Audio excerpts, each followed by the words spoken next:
जिस तरह अशोक का पेड़ छांव भी देता है और दुख भी हरता है, ठीक उसी तरह इसका नाम भी है अशोक, यानी शोक को हरने वाला। और आज की बात इसी चमत्कारी वृक्ष पर है। नमस्कार भाइयों और बहनों, स्वागत है आपका जंगली मेडिसिन में। बहुत से लोग कहेंगे कि पहले भी अशोक पर वीडियो बना था, तो फिर से क्यों?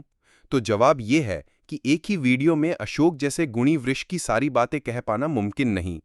आज की जानकारी थोड़ी और गहराई में जाएगी, तो बने रहिए अंत तक, क्योंकि जितना आप जानेंगे उतना आप खुद को और अपने परिवार को स्वस्थ रख पाएंगे। संस्कृत में इसे अशोक, हेमपुष्प, ताम्रपल्लव जैसे नामों से जाना जाता है, लेकिन आपके क्षेत्र में इसे किस नाम से पुकारा जाता है और वहां इसके क्या घरेलू प्रयोग चलते हैं, जरूर बताएं। बूंद बूंद से घड़ा भरता है और एक एक जानकारी से ही समाज और राष्ट्र का कल्याण होता है। शास्त्रों में अलग अलग निघंटुओं ने इसके गुण बताए हैं। धन्वंतरी निघंटु ने इसे शीतल, मधुर, सुगंधित, हृदय को शांत करने वाला और बवासीर को दूर करने वाला बताया है। राज निघंटु के अनुसार ये तिक्त, ग्राही, कषाय, प्यास बुझाने वाला, विषनाशक और अपच को दूर करने वाला है। आचार्य केवदेव ने कहा है ये त्रिषाहर, शोथहर, दाहनाशक और रक्त विकार नाशक है। निघंटु रत्नाकर जी ने इसे अस्थि संधान करने वाला, स्त्री रोगों का हरण करने वाला, ज्वर, गुल्म, अर्श और त्रिषा जैसे रोगों में अत्यंत लाभकारी बताया है। आधुनिक विज्ञान भी इससे पीछे नहीं है। विज्ञान मानता है कि अशोक की छाल एक मजबूत स्तंभक है, यानी ये गर्भाशय की पेशियों पर काम करती है और अत्यधिक रक्तस्राव, गर्भाशय की सूजन, शिथिलता और संकुचन जैसे विकारों में बेहद असरदार है। बंगाल में तो इसका धार्मिक महत्व भी है। वसंत पंचमी पर स्त्रियां अशोक के 63 फूल दूध में उबालकर पीती हैं, जिसे कहा जाता है कि उनके जीवन में आने वाले शोक नष्ट हो जाते हैं। अब बात करते हैं कुछ ठोस घरेलू प्रयोगों की। अशोक की छाल को चौकूट करके उसके 8 गुना दूध और दूध के 8 गुना जल में पका लें। जब ये गाढ़ा हो जाए तो ये एक क्षीर पाक बनता है, जो गर्भाशय की तकलीफों के लिए अमृत के समान है। एक और तरीका है, अशोक की छाल 3 ग्राम, रसोत 1 ग्राम, चावल का पानी और शहद मिलाकर सेवन करने से पुराना रक्त प्रदर दूर होता है। छाल को दूध में उबालकर पीना भी अत्यधिक लाभकारी है। अशोक की छाल का चूर्ण 3 ग्राम, तलम खाना 2 ग्राम और गाय का दूध, ये श्वेत प्रदर में बहुत असर करता है। अशोक की छाल में गोदंती और हरताल भस्म मिलाकर शहद से देने से भी श्वेत प्रदर में लाभ होता है।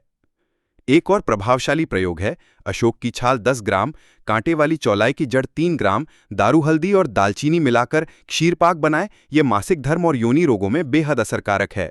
अगर त्रिवंग भस्म, चंदन और अशोक की छाल को मिलाकर दूध में लिया जाए तो ये भी गर्भाशय की कमजोरी को दूर करता है। अंडाशय की कमी, मासिक धर्म की पीड़ा और बांझपन तक में ये लाभ देता है। शिलाजित और अशोक की छाल का मिश्रण गर्भधारण में भी मदद करता है। अशोक की छाल, गुग्गुल और दशमूल मिलाकर काढ़ा या शीत निर्यास के रूप में लेने से मासिक से जुड़ी कई समस्याएं दूर होती हैं। अश्वगंधा और अशोक को बराबर मात्रा में मिलाकर शरबत बना लें। मासिक के दिनों में लेने से शरीर को शक्ति और संतुलन दोनों मिलता है। अशोक की छाल, सफेद जीरा और मिश्री या शहद मिलाकर भी बहुत लाभ मिलता है। एक खास योग है, अशोक की छाल, लोध्र की छाल और कमलगट्टा, इनका क्षीरपाक बनाकर सेवन करने से गर्भपात की संभावना कम होती है। बीजों का प्रयोग भी कम प्रभावशाली नहीं है। अशोक के बीज 100 ग्राम, चंद्रसूर 100 ग्राम और मिश्री 800 ग्राम मिलाकर रोज सुबह शाम 4 से 6 ग्राम लें।